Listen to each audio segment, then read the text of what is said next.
아시안컵이 끝난 지 얼마 안 돼서 축구협회 쪽에서 안 좋은 일이 있었습니다. 우리가 보는 축구 선수들의 삶은 광고, 예능까지 휩쓸며 몇십억에서 몇백억까지의 연봉을 받는데요. 평범한 사람들은 꿈도 꾸지 못할 명품 옷에 슈퍼카를 타고 다니며 어디에서든 스포트라이트를 받는 축구 선수의 삶은 정말 멋있고 행복해 보입니다. 이번 이야기는 축구 선수가 선수로서의 삶에 실패하여 방황을 하다가 잘못된 내용의 이야기입니다. 그럼 이야기를 시작하겠습니다. 안녕하세요. 저는 허스입니다. 저는 어릴 적부터 서울에서 사람들이 자주 말하는 강남 출신의 강남 8학군 출신으로 어릴 적부터 남부럽지 않은 생활을 하며 성인으로 크게 되었습니다. 그리고 저의 주변 친구들 중에는 축구 선수를 했었던 친구가 있었는데요. 이번 이야기는 그 친구에 대한 이야기입니다. 그 친구는 어릴 때부터 고등학교 때까지 오로지 축구인의 삶, 즉 학교의 축구부를 하며 국가대표가 되고자 했고 성공한 축구 선수를 꿈꿨습니다. 하지만 생각했던 꿈과는 다르게 실력은 발전이 없어 K3 리그까지밖에 들어가지 못했습니다. 일부는 사람들이 모두 알만한 K리그를 뜻하였으며 2부는 K리그 2부 팀이라고 생각하시면 됩니다. 솔직히 K리그 1부에서 선수로 뛰어도 국가대표 발탁이나 해외에서 선수를 뛰는 것도 힘든 현실이기에 3부의 리그는 그 말대로 가망이 없었습니다. 그래서 그 친구 철수는 축구 생활을 그만두고 방탕한 삶을 살기 시작합니다. 성인 때까지 모든 억압된 삶에서 해방이 되었기에 가장 먼저 한 것은 술과 담배에 손을 대는 것이었습니다. 그리고 두 번째로 미치게 된 것은 여자였는데 늦바람이 무섭다고 철수는 그야말로 늦바람이 제대로 들어 유흥과 술, 담배, 그리고 여자를 즐기며 생활을 했습니다. 철수 또한 강남 출신이었기에 집이 어렵거나 돈이 부족하게 살진 않았지만 축구선수 생활을 하며 방탕한 삶을 보내는 자식에게 돈을 마구 퍼부어줄 부모는 없었기도 하고 철수의 아버지는 대단히 엄격한 사람이었기에 모든 용돈과 생활비를 끊어버리게 되었습니다.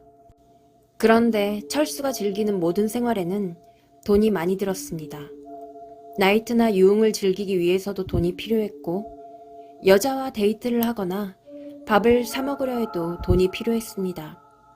그리고 좀 독특한 것이 있었는데 주변 친구들은 모두 부모가 사준 외제차가 하나씩 있었지만 철수는 부모님이 엄격하여 차를 사지 못했습니다. 그런데 현실적으로 성인에게 가장 필요한 게 무엇이겠습니까? 거기에다가 철수는 자신이 운동선수 출신이고 집이 부유하다는 것으로 여자에게 어필하며 연애를 하던 놈이었기에 차가 없는 것이 항상 마음에 걸렸습니다. 그래서 태어나서 처음으로 저와 같이 한 술집, 즉 유흥업소에서 웨이터를 하며 생활을 하였습니다. 그래도 나름 강남권이라 그런지 팁도 다른 지역보다 높았고 철수는 가게 아가씨들과 잘 어울리며 지냈고 손님이 들어오거나 나갈 때 빼면 딱히 할 일도 없었기에 괜찮게 지냈다고 합니다. 그런데 그날이 아마 철수의 완전히 뒤틀어진 삶이 시작된 날이었던 것 같습니다.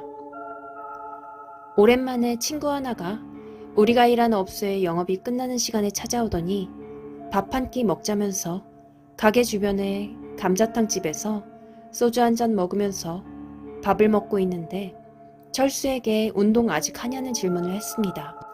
당연히 철수는 운동을 그만두었기에 아니, 이제 운동 접었지.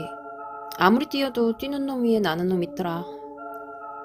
그래도 너 지금 뛰는 선수들에 대해서는 정보 빠삭할 거 아니야. 당연하지.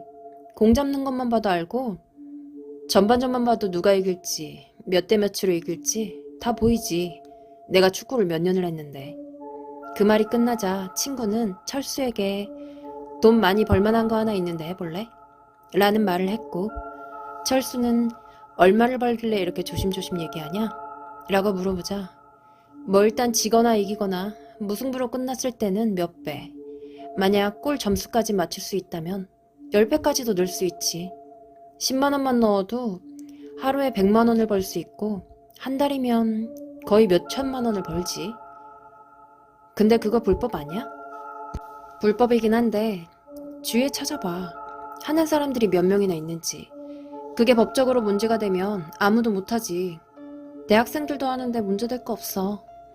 그리고 경기 끝나는 게 하루도 안 걸리고 결과가 나오니까 몇 시간 만에 돈을 벌고 출금하면 끝이니까. 그래? 그럼 사이트 한번 가르쳐줘봐. 링크 보내줄게. 그 말을 들은 그날 있었던 K리그 경기에 돈을 걸었고 정말 철수의 말대로 승무패와 점수까지 정확하게 맞추어서 30만 원으로 300만 원이 넘는 돈을 벌었습니다. 철수는 신이 나서 한턱 쏘겠다며 자기가 쏘겠다고 나이트에 가져가 하였고 들어오는 여자들마다 자신을 어필하기 위해 말도 안 되는 거짓말을 하였습니다. 어제 출장을 다녀와서 시차 적응이 안 되네. 무슨 일을 하시길래 출장을 다녀와요? 집에서 사업하거든. 비즈니스 차 다녀왔지. 외국 어디 다녀왔어요? 일본. 그 말에 나는 철수에게 일본이 무슨 시차 적응이 있냐? 바로 옆나라인데. 라는 면박을 주었고 철수는 나를 따로 부르며 왜 여자들 앞에서 그런 말을 하냐면서 얘기를 하였고 나는 거짓말을 하려면 제대로 된 거짓말을 해라. 네가 그렇게 하면 나도 똑같은 수준처럼 보일 거 아니야? 라는 말을 했습니다. 그 말에 그동안 자격지심이 있었던 철수는 저를 밀치며 왜? 수준이 너랑 나랑 뭐가 다른데?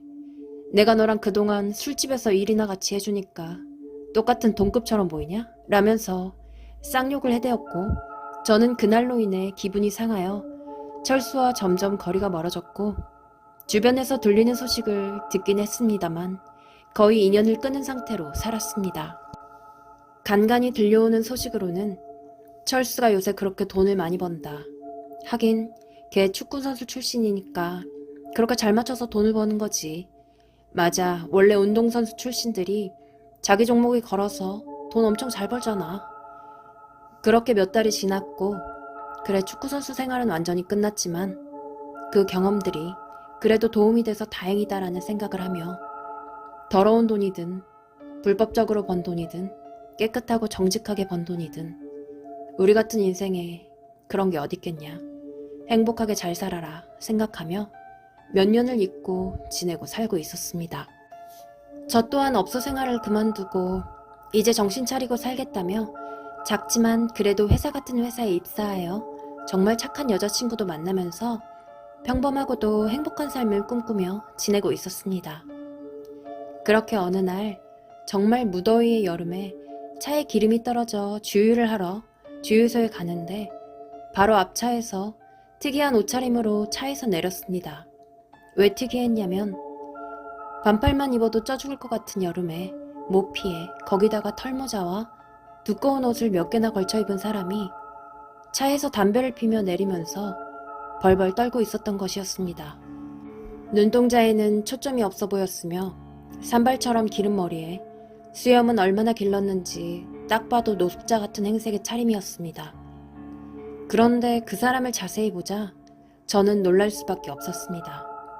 그 사람은 바로 제 친구 철수였던 것이었습니다. 그래서 철수를 불렀습니다. 야, 철수야. 너 행색이 왜 이래? 그게... 말도 버벅거리며 무엇인가에 쫓기는 듯 말을 하면서도 고개를 이리저리 주위를 둘러보고 오줌 마려운 개처럼 가만히 있지를 못하는 겁니다. 철수의 차 안에는 술병이 널브러져 있었고 담배를 얼마나 피워댄 것인지 차 안의 냄새를 맡자마자 머리가 띵했습니다. 뒤에 차들이 주유를 하려고 빵빵거리자 철수는 이만 가야겠다면서 연락 주겠다는 말과 함께 사라졌습니다. 저는 집에 가는 순간까지 정신을 차릴 수 없었고 철수에 대한 걱정과 왜 그렇게 된 것인지 궁금하기 시작하여 친구들과 주변 사람들에게 연락을 돌려 철수에 관해 물어보았습니다. 그리고 철수에게 그 불법 사이트를 알려준 친구가 철수에 대해 알려주었습니다. 철수가 맨 처음에는 정말 돈을 잘 땄어. 진짜 사람은 능력을 하나씩 타고난다고들 하는데 정말 타고난 걸까? 라는 생각이 들 정도로 잘 땄어. 그렇게 베팅의 금액은 점점 크게 늘어나더니 베팅한 금액이 컸기에 따는 돈 또한 정말 컸지. 그리고 유흥의 범위도 더 위험해지고 높아졌어. 이제는 도박에까지 손을 대고 마약에까지 손을 대더라. 마치 자기가 왕인 듯 아무것도 부러울 것도 무서울 것도 없이 살았었어. 그때 나도 이제 더 이상은 어울려서는 안 되겠다 라고 생각했어. 나는 그냥 사이트에 베팅을 가끔 하는 정도지 그 정도의 선을 넘는 것은 안 된다 생각하여 철수에게 몇 번이나 얘기했지만 친구로도 생각을 안 하고 쌍욕과 돈을 얼굴에 던지며 꺼지라는 말을 했어. 그래서 그 뒤로 잘 살겠거니 생각하며 살았는데 그쪽, 즉 어둠의 세계에 있던 지인들이 철수에 대해 물어보며 연락을 해오기 시작했어. 그래서 왜 찾냐고 물어보니 그 새끼 돈을 빌릴 대로 다 빌려놓고 도망갔다 하면서 분노로 가득 찬 목소리였고 수소문을 해보니 어느 날인가부터 사이트에서 베팅하는 금액을 날리기 시작했고 부모 명의까지 도용해 사채시장부터 돈을 받을 수 있는 곳이면 어디서든 돈을 빌려 꼬라박기 시작했고 그 돈도 다 날리니 마약에 손을 대며 마약에 쩔어서 살았다고 하더라.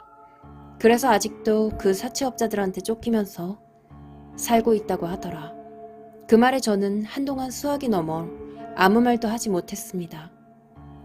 첫 번째로 든 생각은 정말 철수와 끝까지 친하게 지냈다면 나의 삶 또한 그렇게 되었을까?